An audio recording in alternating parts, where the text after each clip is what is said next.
Hello, everybody.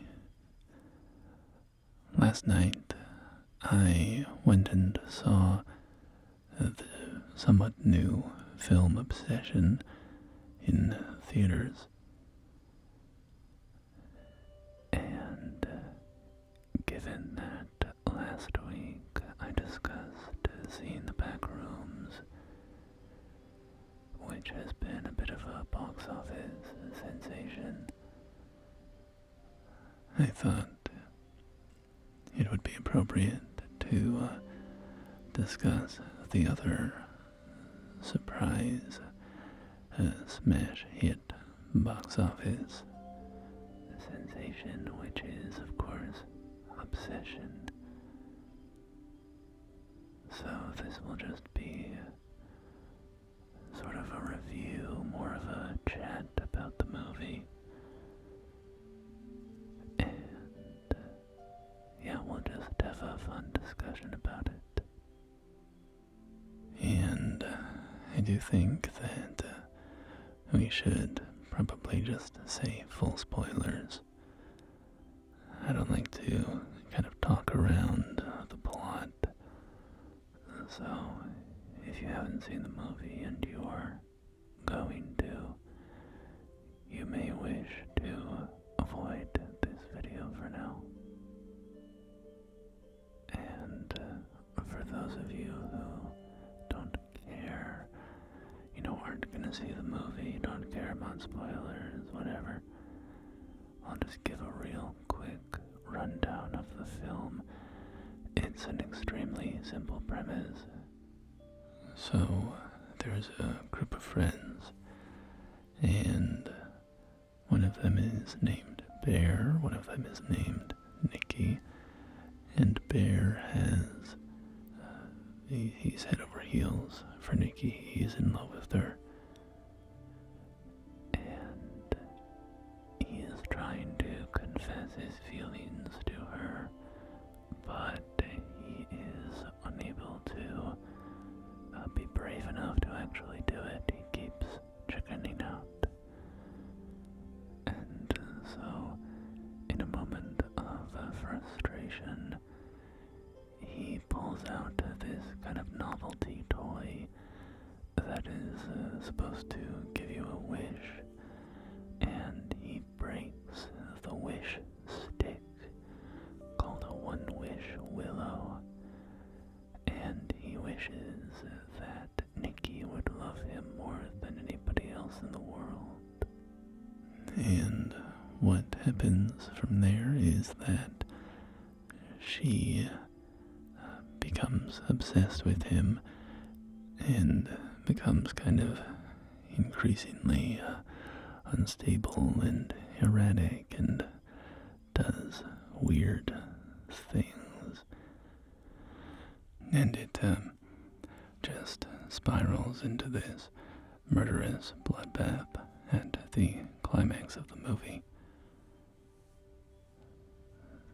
And at the very end, she is released from her obsession because a bear dies. So, first off, just from a high level, I quite enjoyed this movie. I like the horror genre a lot. I really just love horror movies. And this was, I thought, a very effective one. It had particular success, I think, because of the outstanding performance of the lead actress, whose name I am half remembering, something Neverett, I think. And then the lead guy is Michael Johnston, I think. Also, Andy Richter was there, which was kind of funny. But yeah, her performance as the this obsessed kind of demonically possessed almost person who was being torn apart inside and just going through this horrible experience. Her performance was amazing and extremely creepy. Some of her physical acting was phenomenal. Often, many of the scariest sort of images in the movie to me were when she would be moving, she would move in these very strange, inhuman ways, and it was really freaky. So, as a horror movie, I thought it was pretty successful. I thought it was quite scary when it wanted to be, and it was also very funny. The director, Curry Barker, I know nothing about him at all, except that I have heard that he comes from YouTube. He's a YouTuber. So I have no idea if I don't know what his content type was, if he was doing dramatic narrative stuff, or I wouldn't be surprised if he had done comedy, because there was a great comedic through line in this film, which was very nicely done. And comedy and horror are, in my experience, they either work very well together, or they make the horror not horrifying, or the humor not funny. There's not usually an in-between for me if you're going to try to blend those two elements. And this film blended those elements very nicely. The movie could, on a dime, kind of flip from something very funny to very scary, and that switching would kind of heighten the tension of both, right? The strange, off-kilter, funny moments would kind of tense you up even more for, something scary that was about to happen.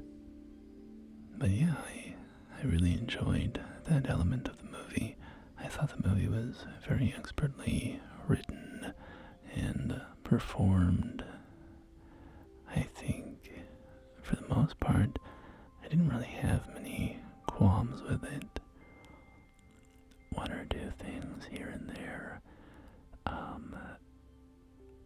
One thing that kind of stuck out to me was I really couldn't tell, like, what age these people were supposed to be. In one sense, they felt like they were 19 years old, but then they were going out to a bar, and I don't know, it didn't give the vibe of like a fake ID situation.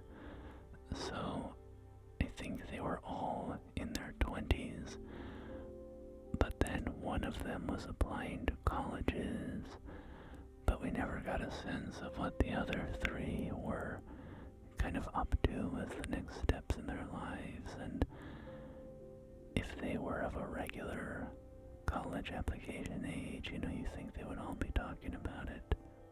Anyway, it was stuff like that, not the biggest deal in the world, but when I felt like I couldn't pin down their age, you do lose a little bit of the context around how should I be thinking about the decisions that they're making, right? Because you think very differently about a 19-year-old who, say, makes a bad choice than like a 24-year-old.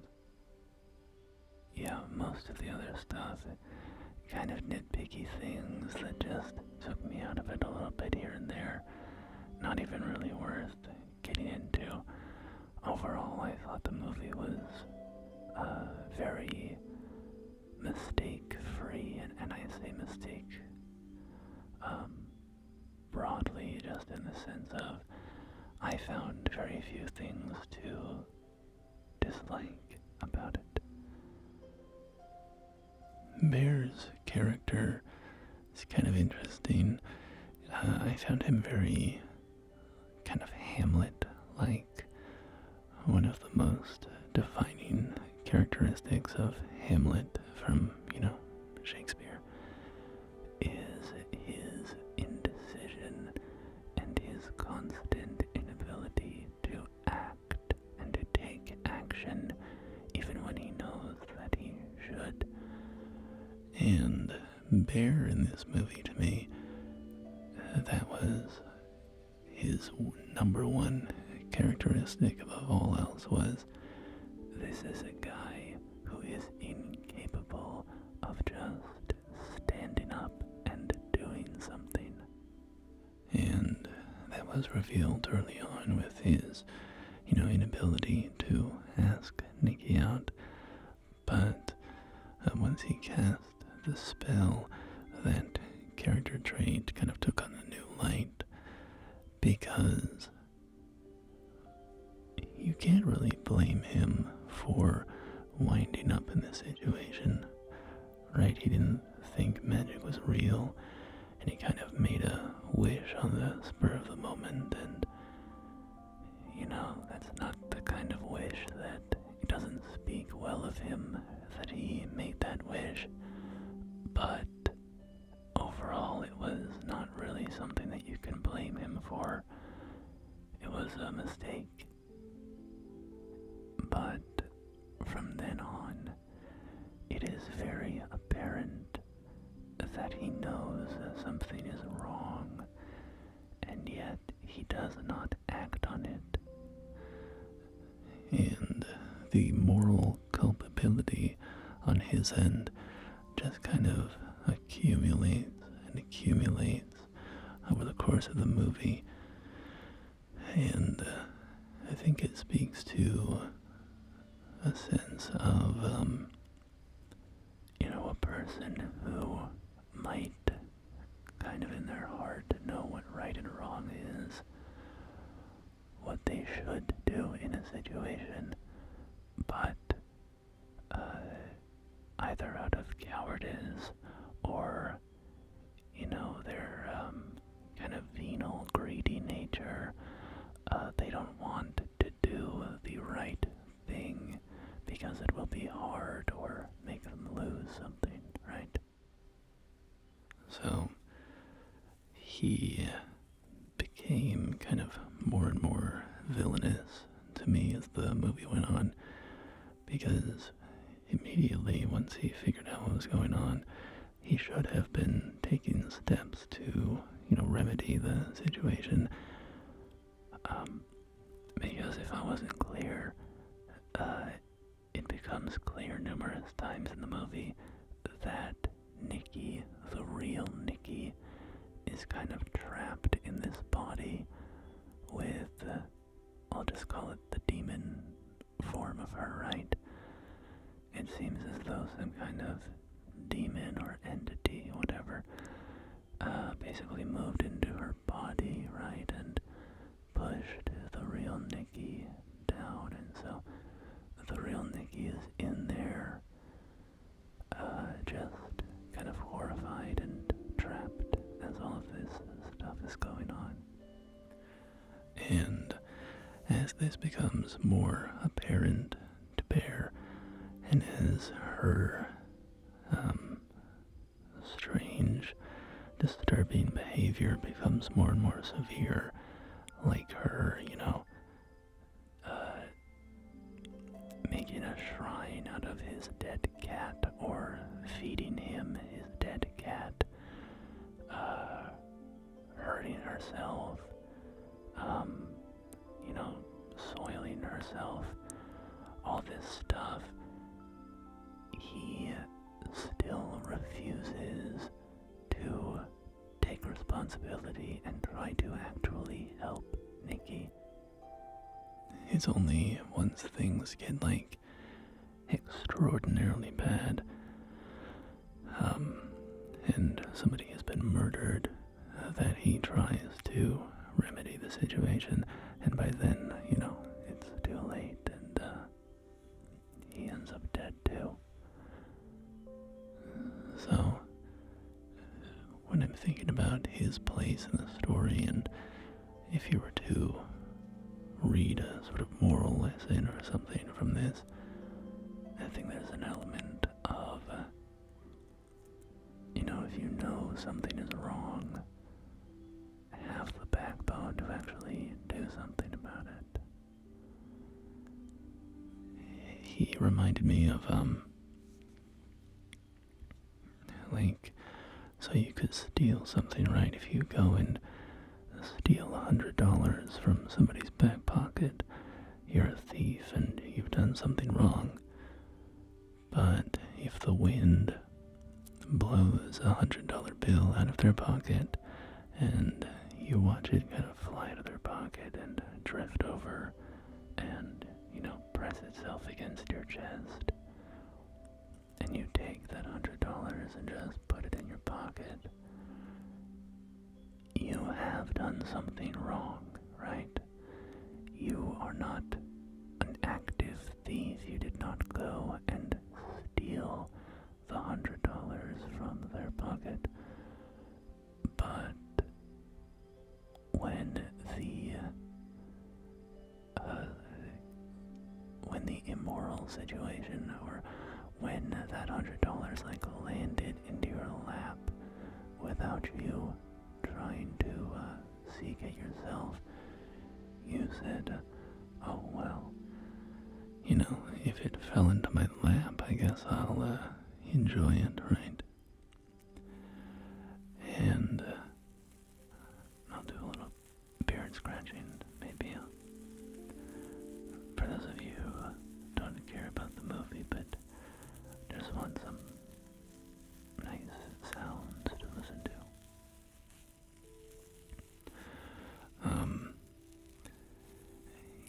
Yeah, his immorality, his villainy, was one of kind of passivity and inaction. And so I liked how you saw that character flaw in him at the beginning. The fact that he was kind of a coward, kind of weak-willed, wasn't able to ask a girl out. And then you saw that character flaw grow from just a minor flaw about him to being kind of the wellspring of him doing something actively evil, which was letting Nikki be, a prisoner in her own body and be tortured. And I think you could also tie this into, you can draw a lot of parallels there with this guy and with his relationship here to kind of modern men, certain aspects of masculinity. And there's a lot you could talk about there. I won't try to pull it all apart, but some of these ideas of he was the problem at the beginning, right? By which I mean the reason that he wasn't in a relationship with her was because he was unable to summon up the courage to ask her out. Now, she might have rejected him, and there's some evidence in the movie that kind of points both ways. We hear somebody say that she saw him as a little brother, but also, in my opinion, she felt really flirty with him early on, but who knows? Point is, the problem at the beginning was one of his own development, right? He did not have the strength of character to do a hard thing. But then instead of, saying like, I wish that I could have the courage to ask her out, he instead wishes that he just gets the thing that he wants without having to actually improve himself. And, yeah, I just know some dudes in my life that made me think of this idea of a woman should just kind of knock on my door and say like, hey, I saw you from across the street and I just can't stop thinking about you. I'm in love with you. Rather than taking onus of their lives, right? That they live in squalor, that they have a bad personality, that they're uninteresting, yada yada. And I don't mean to rag on people who are going through development. The important thing is that you do need to try to grow and change yourself, because you can't influence what a woman thinks about you or what anybody thinks about you. You have no control over if a woman loves you or not. All that you can control is yourself, and you should improve yourself for yourself, for your own happiness and joy and self-actualization, whatever. And then, as a bonus, if you're doing that stuff, you will also become more attractive to women. And I think this movie reflects a certain mindset of I am owed a woman, and just because I like that woman over there, that means that I am owed that woman in particular.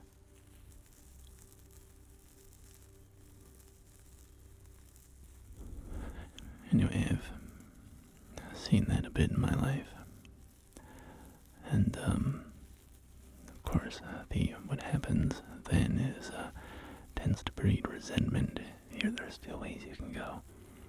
You can either get rejected, and I've been there. It sucks. It hurts.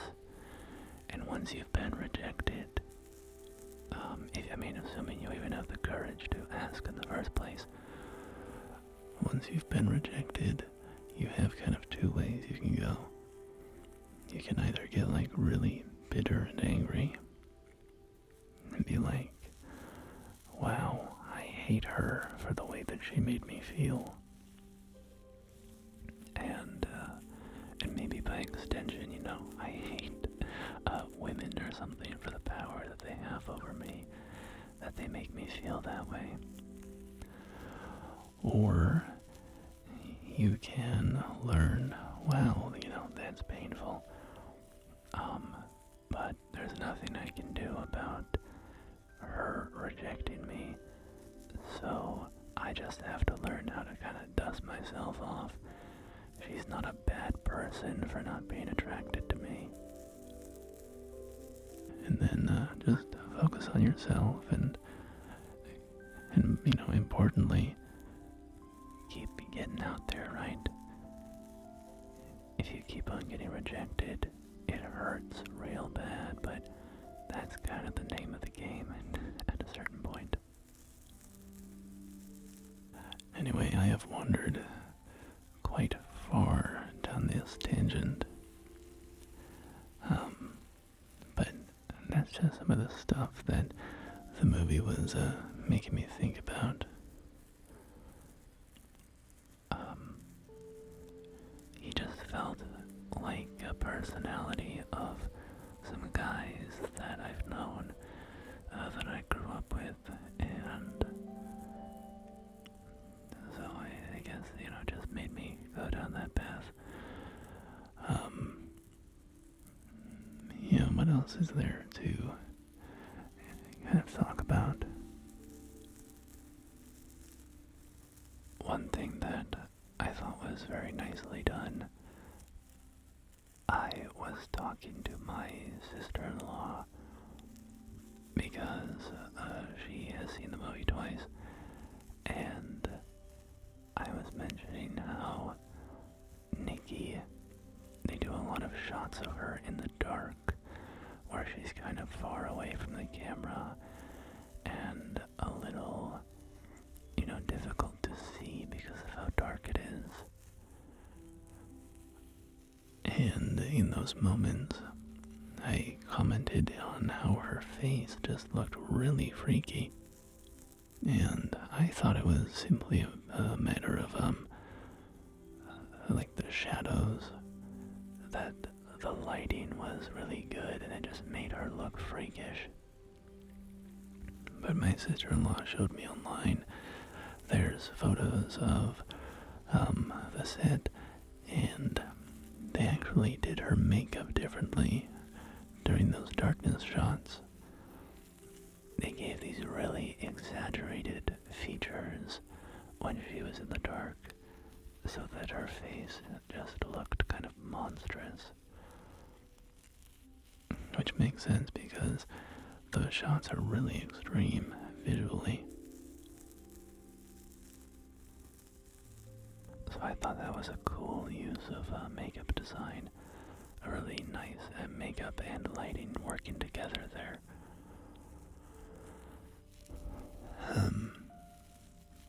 Yeah, and on that note, I mean, I've already talked about the physicality of the lead actress, but just phenomenal. The weird motions, because now I'm thinking about the nighttime sequences where she did a lot of that. The first one, he wakes up and she's standing in the corner watching him sleep.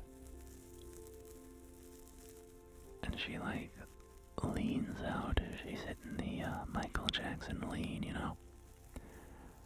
And it's just so inhuman.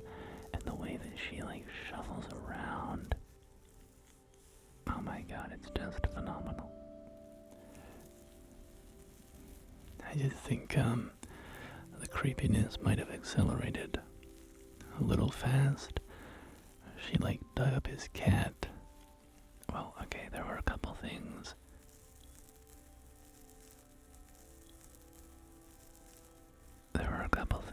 Where I just got kind of confused on the timeline as well. She puts his cat out, his cat dies at the start of the movie, and then she's putting out like a shrine for it when they start dating. And I was like, was the cat buried? Did she dig it up? It was just in this garbage bag the whole time. But then there was a montage of them being lovey-dovey with each other. Oh, maybe that was after the cat.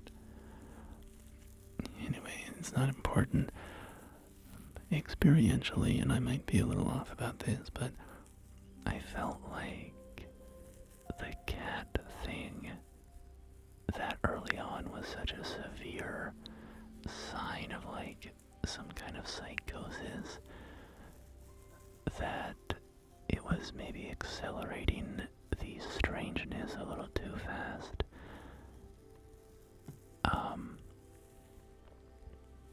But I don't know. On that note, it was also and I understand it was this was his personality flaw, that he was unable to kind of take a stand against the situations that he found himself in because of his indecisiveness, cowardice, whatever. But the most unbelievable thing of the movie for me was he was just the notion that he was staying with her and pretending that this relationship was good, even even as things just became increasingly insane, was, I mean, I understand that he was in love with her, so he was probably willing to overlook a lot. But just time and time again, I was like, man, I don't care how much you love this woman, like, you gotta get out of there. I would not be sticking around. But that's also a classic horror movie thing too, right? It's not often, or plenty of horror movies where you have the thing of like, I simply would have survived. I simply would have not gone into the, haunted house or whatever. So that was a bit of the case here, and I just kept thinking to myself, I cannot believe that this guy is still in this relationship.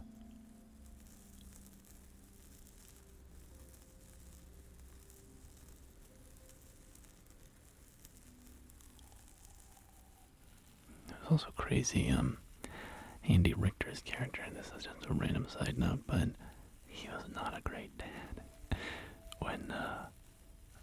When Sarah gets rejected from another school, and he sees the letter, and he sees that she got rejected, and he just goes, okay, honey, you gotta get in somewhere, get back to work at at like the family record store. It was crazy.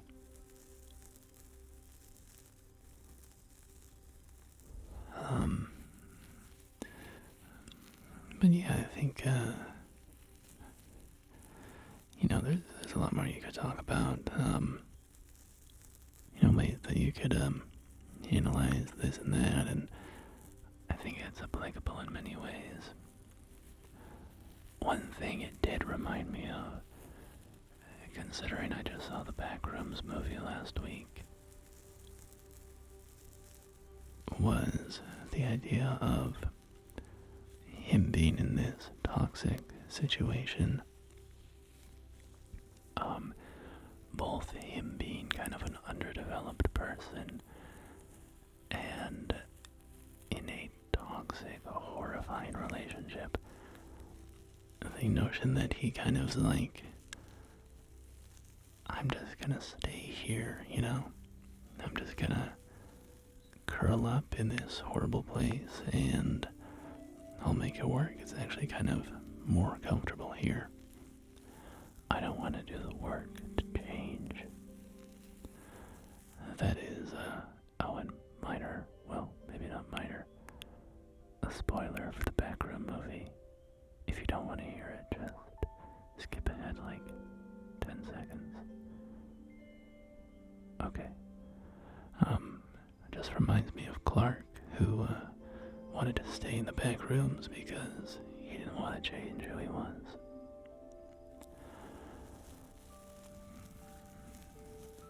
Spoiler over, spoiler over, spoiler over, spoiler over.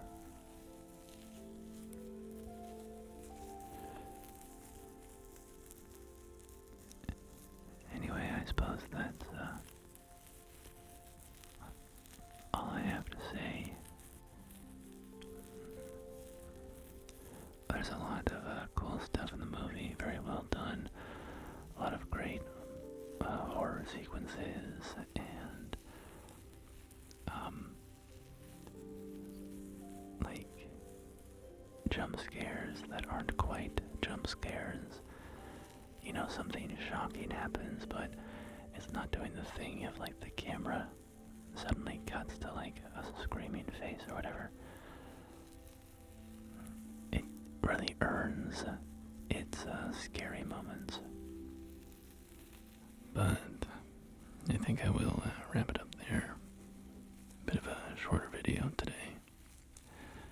And I'll just leave you with some no talking, beard scratching for a couple of minutes here at the end. So, goodbye my friends. Take care of yourselves. And until the next time that we talk.